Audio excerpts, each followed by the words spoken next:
creative studios.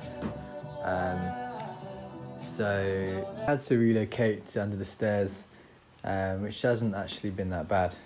Quite liked it. I made a desk out of some plywood. I had some beer crates and some beer kegs.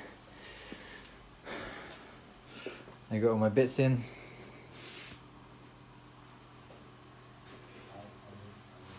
So this is a creek ring that I made.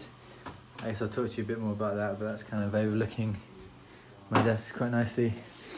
And then I've got my cocktail cabinet kind of thing, which has had some tools and books and other bits. So my project basically looks at our relationship with bacteria while using beer as a medium. And bacteria obviously gets a really bad name, especially at the moment with this coronavirus going around. But I think my project's all about kind of tackling this negative blanket that gets chucked over the word bacteria and the word germ. There's large parts of this bacterial world that has huge potentials. For example, these kombucha leathers and these self-healing concretes. And these things are only becoming more readily available as people become more accepting of these bacteria. And people are only going to start engaging with them. When we view them as not just like a negative thing to avoid and to kill, but as something that we can potentially work with. So this is something called a creek ring that I actually made. It's based on this ancient Nordic brewing technique. They would use this for capturing and harvesting yeast. It's been quite a central point of my dissertation and my project, but I guess I'm going to do a whole video about that on itself because it's super interesting. And then I've also been making some mini barrels and barrel aging some of my beers and spirits that I've been making. They've got a real big significance to the project as well, but I guess they deserve their own project too, their own video. This is just some disassembled one. They're kind of meant to be can-sized. I guess that's kind of funny.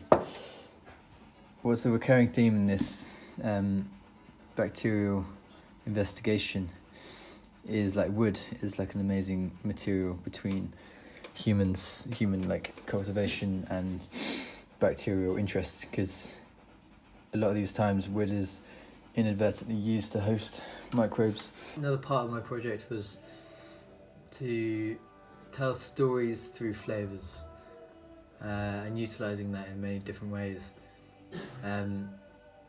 So this is a wild yeast starter that I made. Basically what you do is leave unfermented beer outside in the air with a little cloth over the top of it so air can pass through it but no bugs and shit can get in. And in doing this you're collecting the yeast and bacteria in the air within the beer and it should start to ferment. I did this on the night of Storm Dennis.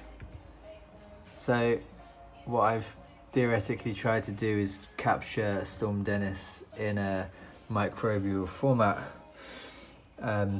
using that to create a flavour, the flavour of Storm Dennis. So I've been using beer as a medium because it's got such an interesting cultural significance and history. We often focus conversations around a pint. You go to the pub with your friend for a pint. So the beer there is a catalyst to start that conversation, but it's never something that you go away remembering. You don't remember that beer. The beer's not a highlight of that conversation, but I'm thinking, what if it could be? What if the beer has already brought you to that pub? Can't that beer like perpetuate a conversation, letting the beer have prompts for conversations of interesting topics, like not necessarily interesting, but they could be addressing certain issues. Storm Dennis isn't necessarily addressing any issues, but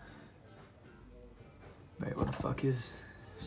But Storm Dennis is like an example of this non-physical entity translated into a flavour. And I guess the beer isn't just that flavour, but it's also that experience and that culture that surrounds the beer, that drinking culture where we go to the pub. Basically, stories are how we live, how we learn, how we communicate, how we laugh. I guess this project is just exploring a new way to execute that. So in short, I'm confronting this common fear of bacteria by using them within beer to create these flavors that tell stories. I guess by giving bacteria a seat around the dinner table or around the pub and attempt to comfort people with it. So I've got a lot of other things I want to show you, but I'm going to wait for those for another video. Until then, keep updated on the Instagram at @Harveyshaw about that. So what was I going to say? Also, if you have any good beer name ideas, let me know. Pandemic Pale Ale, Isolation IPA, been there, done that. Give me some new ones. Thanks for watching, bye bye.